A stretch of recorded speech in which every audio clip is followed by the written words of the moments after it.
में आप सभी का स्वागत है। मैं हूं सुमित और हफ्ते का पहला कारोबारी सत्र, जबकि भारतीय बाजारों में तेज बिकवाली आज के सत्र के अंदर बनते हुए दिखाई पड़ी। शुरुआत अंतर्राष्ट्रीय बाजारों से कमजोर और उसके बाद जो धीरे धीरे गिरावट है वो गहराते हुए दिखाई पड़ी और स्पेशली लॉकडाउन की जो पॉसिबिलिटीज़ जताई जा रही हैं, सेकेंड वेव को कोरोना का जो चल रहा है उसके मद्देनज़र भारतीय बाज़ारों में बिकवाली और ज़्यादा इंटेंस होते हुए दिखाई पड़ी। इनफैक्ट जो बिकवाली थी वो फ्रंट लाइन इंडेक्स के कंपैरिजन में मिड कैप स्मॉल कैप में आप तेज़ आते हुए दिखेंगे। करीब करीब 5% तक ये इंडेक्स वाइप आउट होता हुआ दिखाई पड़ा और निफ्टी भी रफली 3-3.5% की बिकवाली के साथ बंद हुआ। मिड जो निफ्टी बैंक है वो भी 3.5% के आसपास ही बिकवाली के साथ बंद हुआ। मेजरली आज आपको अक्रॉस द बोर्ड सेलिंग दिखेगी, सिवाय सिलेक्टिव एफएमसीजी स्पेस से और फार्मा स्पेस में। फार्मा जहां पर आज ज़रूर खरीदारी देखने को मिली, डायग्नोस्टिक स्टॉक्स जो थे वहां पर खरीदारी देखने को मिली, लेकिन मेजरली प्रेशर था पीएसयू बैंक्स के अंदर, मीडिया में, रियल्टी में, मेटल में। इनफैक्ट मेटल में तो कुछ ऐसी भी खबरें आ रही कि जो प्राइसेस हैं उनको फर्दर कैप किया जा सकता है या हो सकता है चाइना अपना रिजर्व छोड़ता हुआ दिखाई पड़े, जिसके मद्देनज़र तमाम बेस मेटल के अंदर भी बिकवाली थी और मेटल के जो स्टॉक्स थे वहाँ पर भी दबाव बनता हुआ दिखाई पड़ा। तो अक्रॉस द बोर्ड सेलिंग, और उस सेलिंग में majorly Tata Motors, Adani port, IndusInd bank, Bajaj finance, ये कुछ ऐसे नाम थे जो कि फ्रंट लाइन में टूट रहे थे। और मिड कैप स्पेस में जो आज प्रेशर था वो था जी एंटरटेनमेंट में, बीएचईएल में लोअर सर्किट लगा, डीएलएफ में, टाटा पावर जहाँ पर लोअर सर्किट लगा। तो ये कुछ ऐसे स्टॉक थे जहाँ पर हैवी सेल ऑफ आज के सत्र में आता हुआ दिखाई पड़ा। चलिए अब सवाल जवाब का सिलसिला भी शुरू कर लेते हैं, कुछ दर्शकों से बातचीत भी कर लेते हैं। सबसे पहले तो जो सवाल है वो है अदानी के ऊपर। अदानी टोटल गैस के 200 शेयर हैं और करीब करीब 1105 रुपए के दाम पर खरीदारी है। राकेश जी, अदानी के केस में तो वैसे भी ये चीज़ कुछ हद तक जाहिर भी थी कि थोड़ा ओवर वैल्यूड स्टॉक है और सिचुएशंस के हिसाब से, यानी कि नंबर से काफ़ी अहेड चल रहा है। पूरे अदानी ग्रुप में नंबर से थोड़ा अहेड ही मूव देखने को मिल रहा है। तो फंडामेंटल जो ब्रोकर्स थे उन्होंने तो सबके टारगेट्स ऑलमोस्ट अचीव ही हो चुके हैं, तो थोड़ा कॉशियस तो रहना ही होगा इसमें। बट अभी जो ये फॉल है ये तो शायद एक नियर टर्म ट्रिगर होगा प्रेशर का। लॉन्ग टर्म सस्टेनेबिलिटी तो फिलहाल इस फॉल में नहीं दिख रही है। थोड़ा सा जो सिचुएशन है ईज़ आउट होने दीजिए, या फिर जो थोड़े से प्रेशर पॉइंट्स हैं उनको ईज़ आउट होने दीजिए और उसके बाद इसमें कॉल लीजिएगा। इमीडिएटली अभी आप इस पर कोई कॉल ना लीजिए और वेट करें, सिचुएशन को थोड़ा ईज़ आउट होने दें।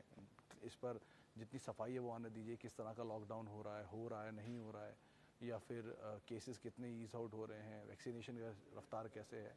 जहाँ चीज़ें थमेंगी वहाँ से वापस रफ्तार पकड़ेंगी। तो एटलीस्ट आप नियर टर्म के प्रेशर को देख के आप इसमें कॉल ना लीजिएगा। अच्छा, आगे बढ़ते हैं। टेक महिंद्रा 200-974 रुपये के दाम पर, ये अवतार गौर साहब का सवाल है।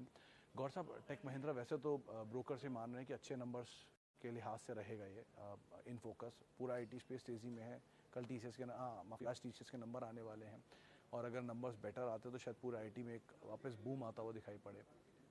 एक आईटी में सबसे वेल पोजीशन स्पेस में जो हमारे जानकारों से बातचीत हुई थी उसमें एचसीएल टेक और टेक महिंद्रा का ही नाम लिया जाता है, अदर देन इन्फोसिस और टीसीएस। तो आप बने रह सकते हैं, ऐसा कोई प्रॉब्लम नहीं है। 5G का सबसे बड़ा बेनिफिशियरी है ये। ब्रोकरेज हाउसेज के टारगेट्स तो अच्छे हैं, करीब 4 डिजिट के ऊपर के टारगेट्स को यहाँ पर देख रहे हैं, तो आप अकॉर्डिंगली यहाँ पर कॉल लेकर रह सकते हैं। अच्छा, आगे बढ़ते हैं और आईआरसीटीसी, प्रेमचंद्र सिंह साहब का सवाल है। सिंह साहब, आईआरसीटीसी अभी तो इसलिए फोकस में है कि जो ट्रेन्स हैं उसमें भी जो ट्रेन्स प्राइवेटली ओन्ड हैं उनको अगर बंद किया गया है तो रेवेन्यू लॉस हो रहा है। वन, देखिए कि 3 मेजर बिजनेस हैं। एक है इनका ट्रेन से, टिकटिंग एंड ट्रेन से, दूसरा है वाटर से, तीसरा है केटरिंग से। अब केटरिंग का बिजनेस तो आप सभी जानते हैं कि ट्रेन के अंदर फिलहाल केटरिंग नहीं चल रही है। कोई भी जो केटरिंग थी वो आउटसोर्स थी, प्राइवेट कंपनीज यानी हल्दीराम या बाकी कंपनीज जो है वो खाना सप्लाई कर रहे हैं। आईआरसीटीसी उसमें भागीदारी नहीं देख रहा है। प्राइवेट ट्रेन जो हैं इनकी वो भी बंद हो रही हैं और पानी का जो बिज़नेस है वो इतना बड़ा नहीं है जो बाकी पूरे रेवेन्यू से कवर करे। तो मेजर रेवेन्यू लॉस तो हो ही रहा है, इसीलिए बाजार इसको डिस्काउंट कर रहा है। अगर थोड़ा नीचे मिलता है, ईज आउट होता है, जो अभी ब्रोकर ग्रुप में बातचीत भी होती है कि 1200 के आसपास आए तो ये बहुत अच्छा बैट है, आप अकॉर्डिंगली इसमें कॉल लीजिए। और थोड़ा चला हुआ है तो थोड़ा सा ईज आउट होने की भी यहाँ पर ज़रूरत है। अच्छा, आगे बढ़ते हैं और बीएचईएल और बीपीसीएल बाय करें क्या?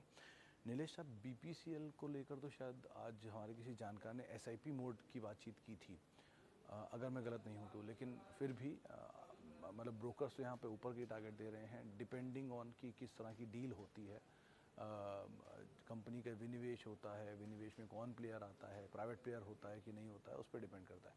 अब रही बात BHEL की, BHEL के इसमें हाँ हमेशा की तरह वही एक बात कि एसेट वाइज कंपनी बहुत स्ट्रांग है, एसेट साइज़ बहुत है इनके पास, प्लांट्स, मशीनरीज, लैंड, इन सबको लेकर, लेकिन नंबर सब तक रिफ्लेक्ट नहीं हो रहे कि चाइनीज़ काउंटर पार्ट जो है इनके वो इनका रेवेन्यू खा रहे हैं या प्रॉफिटेबिलिटी खा रहे हैं, तो इस वजह थोड़ा इम्पैक्ट आ रहा है इनके बिजनेस पे।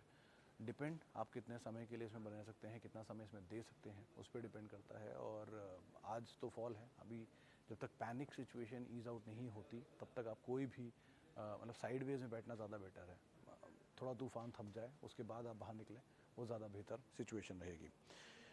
टाटा पावर फंडामेंटल वाइज पवन साहब कोई प्रॉब्लम नहीं है इस कंपनी में, लेकिन समय अभी थोड़ा सा, क्योंकि बहुत तेज़ चला था ये 80 रुपये से 110-115 रुपये के आसपास तक, थोड़ा ईज आउट हो रहा है, होने दीजिए, अच्छा है, नीचे मिले तो और बेहतर विकल्प होगा, लेकिन घबराएं नहीं, कंपनी के फंडामेंटल में कोई ऐसी दिक्कत नहीं है। अच्छा, टाटा एलेक्सी 1 साल के लिए, राकेश साहब टाटा एलेक्सी के केस में लास्ट टाइम 800 रुपये से शेयर 1300 गया अपने नंबर्स के ऊपर, फिर 1300 से 1700 गया, और उसके बाद तो अब चल ही रहा है अपने ऑल टाइम हाइस पर। तो लगातार 3 क्वार्टर के नंबर्स में तीनों बार अपने ऑल टाइम हाई काट रहा है। टाटा ग्रुप में TCS के बाद अच्छे नंबर्स पोस्ट कर रही है ये कंपनी IT स्पेस में, तो ऐसा तो कोई प्रॉब्लम नहीं है, आप ज़रूर बने रह सकते हैं, और समय देंगे तो अच्छी बात है, अच्छा मुनाफा भी आपको होगा और हो भी रहा होगा। तो आप अगर टाइम दे सकते हैं तो आप ज़रूर इसके अंदर बने रहें। थोड़ा सा शायद ईज़ आउट हो, फिजल आउट हो इसकी तेज़ी, लेकिन इतनी बड़ी कोई चीज़ नहीं है, कंपनी अच्छी है, भागा हुआ स्टॉक है, तो थोड़ा ईज़ आउट ज़रूर होगा, लेकिन अगर ईज़ आउट होता है तो एक अच्छा मौका आप देख सकते हैं। ब्रोकरेज हाउसेस सारे टारगेट अचीव हो चुके हैं, शेयर में तेज़ी बहुत बड़ी आई थी, तो मेजर सारे टारगेट्स हैं वो अचीव हो चुके हैं।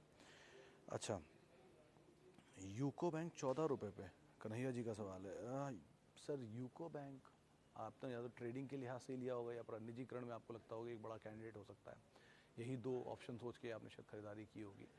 कन्हैया जी देखिए, बैंक वाइज PSU है, प्राइवेटाइजेशन का कैंडिडेट है, अगर होता है तो ऑब्वियसली बात है एक अच्छा कैंडिडेट हो सकता है, अगर होता है तो, लेकिन अगर नहीं होता है या डिले होती है तो बाज़ार में इसी रेंज के आसपास ही घूमेगा। सो फार तो आप होल्ड ही करें, नंबर्स का वेट करें, नंबर्स कैसे रहते हैं, अगर थोड़े बेटर आ जाते हैं तो शायद तेज़ी मिले, आप अकॉर्डिंगली इसमें कॉल ले सकते हैं। लंबी अवधि के लिए HDFC, axis, ICICI, SBI, Kotak, इनको ही पकड़ के रखें, वो सबसे बेहतर विकल्प है। ऑब्वियसली बात है कोई भी बड़ा शेयर अगर तेज़ी से नीचे आएगा तो जब सिचुएशन सुधरेगी तो सबसे तेज़ी से ऊपर भी आएगा, तो उनके साथ रहना सबसे सेफ होता है लॉन्ग टर्म के लिए। तो हमेशा नोन, ज़्यादा मार्केट शेयर जिनका है बिजनेस में, कैश रिच हैं, डेट फ्री हैं, अच्छे प्रमोटर हैं, उन कंपनी को पकड़ के रखिए, किसी भी फॉल में तेज़ी से नीचे भी आएंगे तो उतनी ही तेज़ी से वापस ऊपर भी जाएंगे, ये लॉन्ग टर्म का एक सिंपल फंडा होता है। अच्छा, आगे बढ़ते हैं। फॉल में लेने वाले 3 शेयर, मिश्रा साहब 3 शेयर, अगर 3 शेयर लेने हैं तो डिपेंड कितना फॉल है, और डिपेंड करता है कि किस सेगमेंट में आप लेना चाहते हैं। IT के लार्ज कैप में TCS, इन्फोसिस, IT के मिड कैप में कोफोर्ज, HCL टेक वैसे भी फ्रंट लाइन में भी आता है, लेकिन मिड कैप में वो हैप्पीएस्ट माइंड, न्यू बॉय है, वो भी ठीक कंपनी है, ये IT हो गया। फार्मा में आप इप्का, डिविस, रेड्डी, लुपिन, सिंजिन मिड कैप में, जिसको आप ध्यान दे सकते हैं। फाइज़र इन्वेस्टमेंट ग्रेड स्टॉक है। FMCG में HUL ऑब्वियसली बात है, ITC अगर लॉन्ग टर्म नज़रिया है तो, और Tata consumer, Procter and Gamble health, ये अच्छे नाम है। एक ओरेकल, अच्छा डिविडेंड पे ऑफ अगर आपको चाहिए तो, बहुत सारे नाम है वैसे तो, लेकिन आप इतना ध्यान रखें कोई भी ऐसी कंपनी जिसका 50% से ज़्यादा मार्केट शेयर है अपने कारोबार में, कैश रिच है, डेट फ्री है, अच्छा प्रमोटर है, 50 अगर वो आपको नीचे मिलता है तो आप ले सकते हैं, कोई दिक्कत नहीं उसको। आगे बढ़ते हैं। AB कैपिटल 1000 शेयर 98 में 3 साल के लिए। गोपाल साहब ऊपर से बहुत टूटा है, 260 से टूट के ये शेयर 60 रुपये तक आया था, नीचे से उतना नहीं चला है, 3 कारोबार में डीमर्ज करने की खबरें भी हैं। सो फार इसके साथ न्यूज़ फ्लो पॉजिटिव है, आप बने रह सकते हैं, कोई दिक्कत नहीं है, लेकिन हाँ 3 साल के जो कैप है उसको आप थोड़ा अवॉइड करें। आपको प्रॉफिट रीजनेबल हो तो थोड़ा थोड़ा निकलें, यानी 100 करके निकल सकते हैं।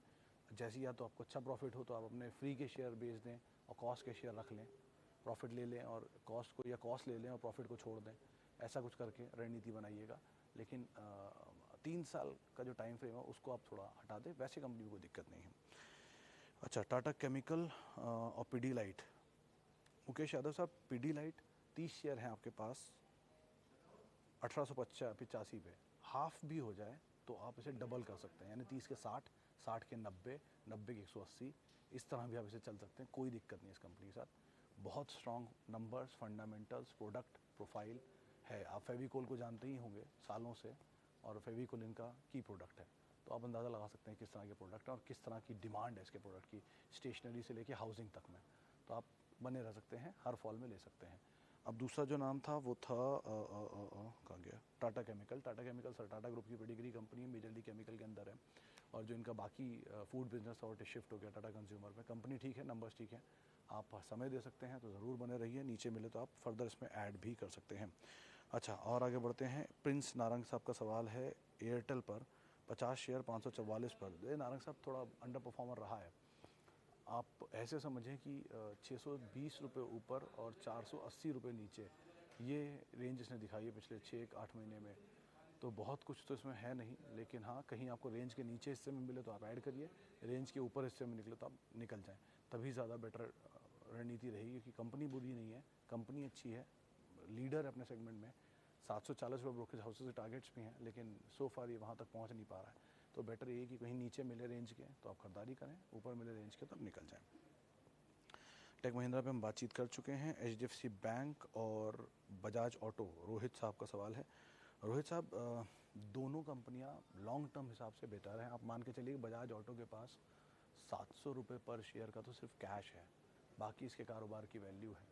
तो कंपनी अच्छी है, कैश रिच है, डिविडेंड पॉलिसी इंप्रूव की है उन्होंने लास्ट क्वार्टर में अपनी, वो अब अगले साल से इम्प्लीमेंट भी हो जाएगी, तो आप बने रह सकते हैं। और HDFC बैंक तो है ही देश का नंबर 1 बैंक है in terms of market cap, देश की तीसरी सबसे बड़ी कंपनी है। तो आप ज़रूर इसमें SIP मोड में दोनों में अगर आप पैसा डाल सकते हैं तो कोई दिक्कत नहीं रहने में। अच्छा, आखिरी एक सवाल और ले लेते हैं। सवाल है RCF को लेकर गुप्ता साहब का। गुप्ता साहब, RCF में लैंड पार्सल स्ट्रॉन्ग है, सबसे बड़ी चीज़ वो बीच में वो फर्टिलाइज़र बढ़ाने की कीमतें बढ़ाने की खबर आई थी, जिसकी वजह से सब चले थे। बट फिर वो रिवाइज़ हो गया बिकॉज ऑफ इलेक्शन, उसको अभी बढ़ाया नहीं जाएगा, तो वो नीचे आ गया। तो कंपनी में सरकारी है, लैंड बैंक बड़ा है, नंबर स्टेबल है, ये चीज़ें अच्छी हैं। बुरा है क्योंकि अब ऑब्वियसली बात है, रेगुलेटेड प्राइस होगा, किसानों से रिलेटेड है, तो उसके अकॉर्डिंग ही यहाँ काम काज होगा। तो ट्रेडिंग पर व्यू तो ठीक है, बहुत लॉन्ग टर्म, और लॉन्ग टर्म के हिसाब से बहुत अच्छे अच्छे विकल्प अवेलेबल है। कोरोमंडल ज़्यादा अच्छा विकल्प है इस स्पेस के अंदर, टाटा केमिकल है, UPL है, PI है, बासफ है, जिनको आप ध्यान में रख सकते हैं। इनको आप देखिए। RCF को छोटे भाव की वजह से पकड़ने की सिर्फ कोशिश ना करें, उसके हिसाब से आप देख सकते हैं। चलिए, फ़िलहाल तो इतने ही सवालों को हम शामिल कर पाएंगे। बहुत बहुत शुक्रिया उन सभी लोगों का जिन्होंने हमसे बातचीत की, और बहुत बहुत माफ़ी उन सभी लोगों से जिनके सवाल हम शामिल नहीं कर पाए। आप मेरे साथ जुड़ सकते हैं @सुमित रिसर्च, मेरा ट्विटर हैंडल है। मार्केट में थोड़ी वॉलेटिलिटी है, ध्यान से संभाल कर ही ट्रेड करिएगा। नमस्कार।